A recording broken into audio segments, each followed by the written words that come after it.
Today's guest is Ash Birk. He's an operations coordinator at Kulture and a freelance UX UI designer. We'll talk a bit more about that, but thank you for joining me today, Ash. Thank you for having me. So can you share a bit about where you're from, who you are, and what you do? Well, I currently live in Columbus, Ohio. Been here for about 4 or 5 years. Moved from Missouri. Most of my time in Missouri, I spent being a business owner for a record label where I ran an indie record label, and then I also did freelance DJing services. Managed a few clubs here and there when the need arose, so to speak.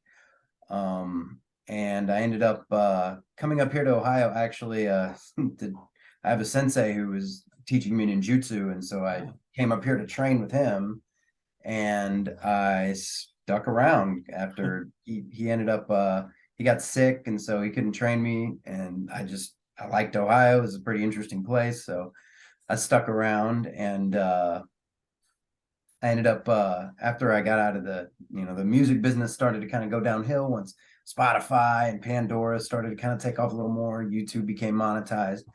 I started kind of moving away from that, and I ended up getting my degree in business administration, my bachelor's. And once I had finally closed down the business about a year after I got my degree, I ended up running a friend of mine's organic juice shop in New Albany, Ohio for a couple of years. And while I was in there, one of my clients was Ray Jones, who is the CEO of Kulture, and he mentioned me at this incubator. And we would always have these great conversations about economics, and because I'm kind of an autodidact, I like to read a lot, and so we would connect on these really complicated topics. And once we started to kind of get into the swing of things, he asked me if I'd like to join his project, and I pretty much fell in love with it right away. I did a lot of varied things at that time. We were kind of a content platform when we first started, and that wasn't really working out. So we pivoted about maybe a year or two in.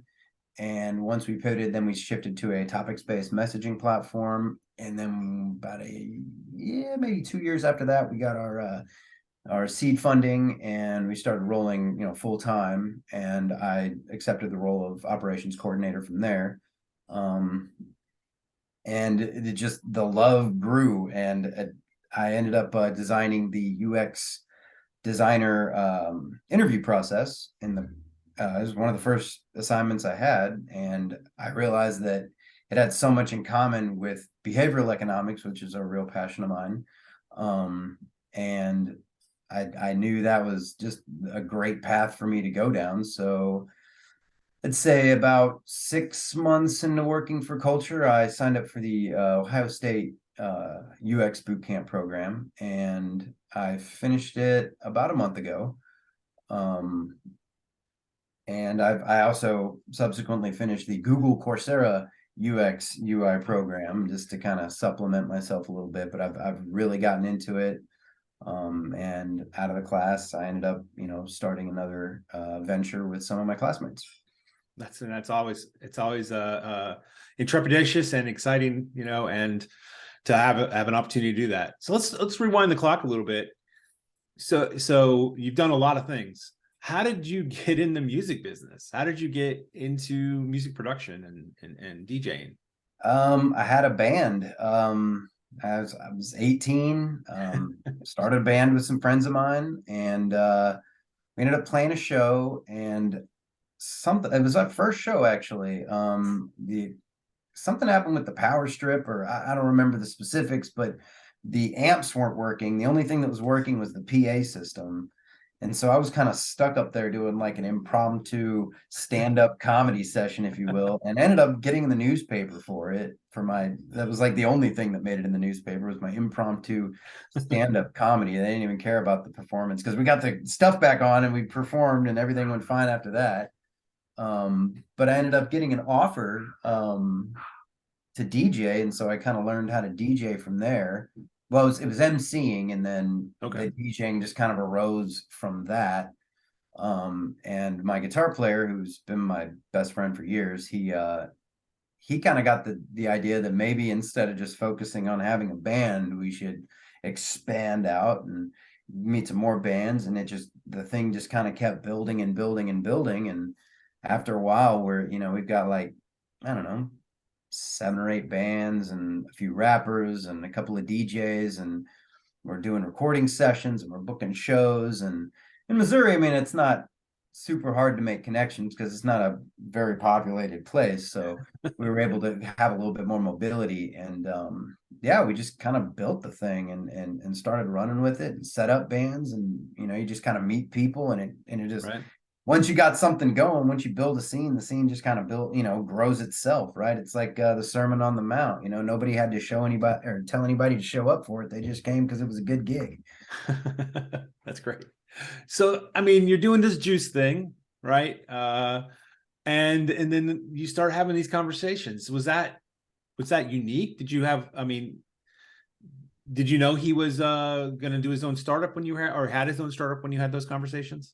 I had no idea, to be honest. I only had a few clients in the shop at a time, so usually I just get bored and talk to people. I like talking to people, so I started talking to him, and I'm like, wow, this guy's he's really sharp. It's a great conversationalist, and we just hit it off really well. And he actually just sprung it on me out of nowhere, like, hey man, I got this startup, and I'm working on this incubator right now. What do you think? And honestly, I worked, so in high school, like I was part of an internship program. This is 20 years ago.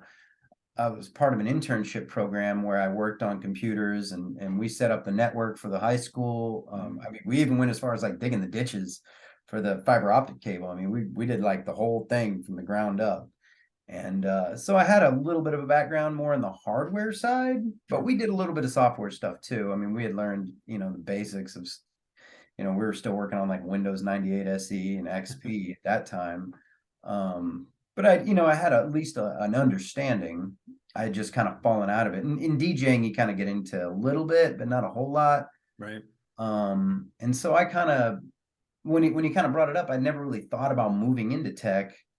I thought about more marketing and business, but it just kind of clicked for me, like, well, sure. I mean, I'm not completely inept here. I could give it a shot. And originally I was, like I said, I was just producing content, which was easy for me. I did so much reading that producing content came second nature. So I just made some content, and then my roles started to expand from there. And pretty soon I'm, doing stuff that's a lot more technical. And the more I did, the more I fell in love with it. That is something about small companies. I've worked for a number of like small, like 15 or less people kind of companies, where you have that incubator, as he mentioned it, right? To just ideas, right? Your conversations, brainstorming, and what are we going to do next? And how do we expand this? Who's got that next idea? And everybody's a part of that culture, if you will, which is funny since that's the name of the app. But that internal team dynamic really makes a difference. So yeah, that's pretty amazing. You had a chance to jump in on something like that, right? Startups are not a dime a dozen, certainly not in what was that, Ohio by this point? Yeah, in Columbus, not really. Yeah. So that's interesting. So what, I mean, you seem to have these opportunities, right?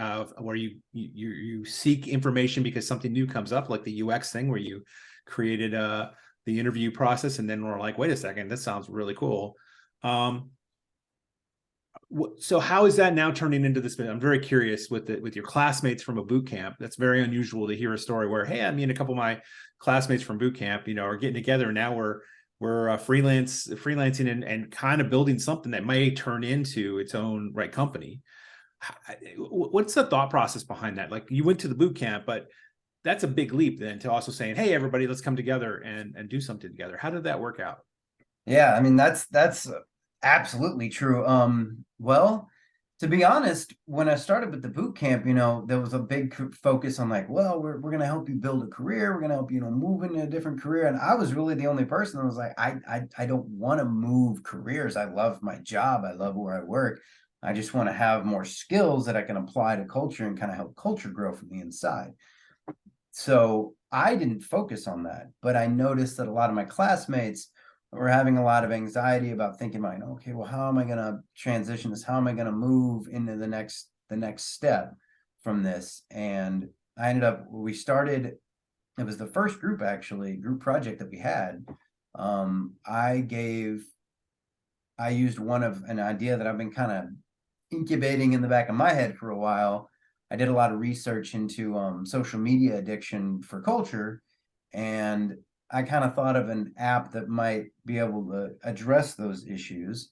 And so I thought, okay, well, you know what? I'm gonna, see what these guys think of that, and they loved it. So we ended up making it. We called it Be Better, and we built this thing. And then our group got along so well that we ended up kind of forming our own little Slack channel off to the side.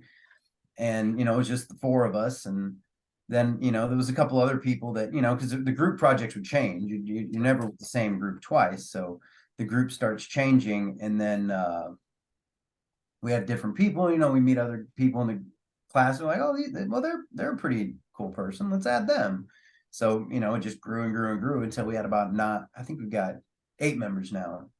And it was just this idea, like, I mean, I don't want to like assume the credit, because it definitely doesn't just rest on one person. It's definitely a very lateral kind of thing here. There's no one leader, but it just came to me. I brought the idea up, and then everybody kind of thought it was a good idea too. Like, well, why don't we do that? There's no reason why we can't. And so we just started kind of rolling forward with it, and it moved at its own pace. And now we're finally to a point. I think everybody kind of wanted to take a little break after class was over, catch your breath, because it got kind of stressful there at the end. We did a demo day that involved, building your own project. And so a lot of people were working on that. So I said, okay, well, let's wait until after demo day, let everybody catch your breath, and then we'll see where we're at. And I had people messaging me all week this week, hey, what are we doing? Like, why aren't we moving forward with this? So I set up a few meetings and we assigned some teams and some projects, and now we're rolling ahead. All of the instructors and the people from the class that I had talked to said that they have never heard of this happening before. And they're like, yeah, that's not normal. Like, most of the time, everybody just kind of goes their own way and Right. forgets about the classmates. But I don't know. We had such a good, I hate to use the word synergy, but I'm going to use the word synergy. It was just, we really worked so well together that it seemed like such a waste to just kind of move the other direction. We cover each other's bases really well. Everybody's got their own one specialty. Like, I'm more into the UX side of things. We've got some really great UI people. We got a couple of people that are really good in coding. So just everything just kind of smashes together really well into a big UX sandwich. That's amazing. So as you've gone through your kind of career journey, your varied career journey, what's something that you wish, that you would change about that experience, right? Each time you had to like kind of restart a little bit. What's something you witnessed that you wish just made it easier for people who are getting started in a given career? Well, I can definitely say this. Wish I would have got started a lot earlier. Wish I would have got on Twitter a lot earlier. And got started like blogging and producing content a lot earlier, because now I'm trying to get into it, and it's it's a little bit slow. It's not as I feel like I'm starting from the ground up, and everybody's kind of already running, and I'm just now starting to figure out how to crawl. So there is that problem. But yeah, I definitely wish I would have got started earlier. Other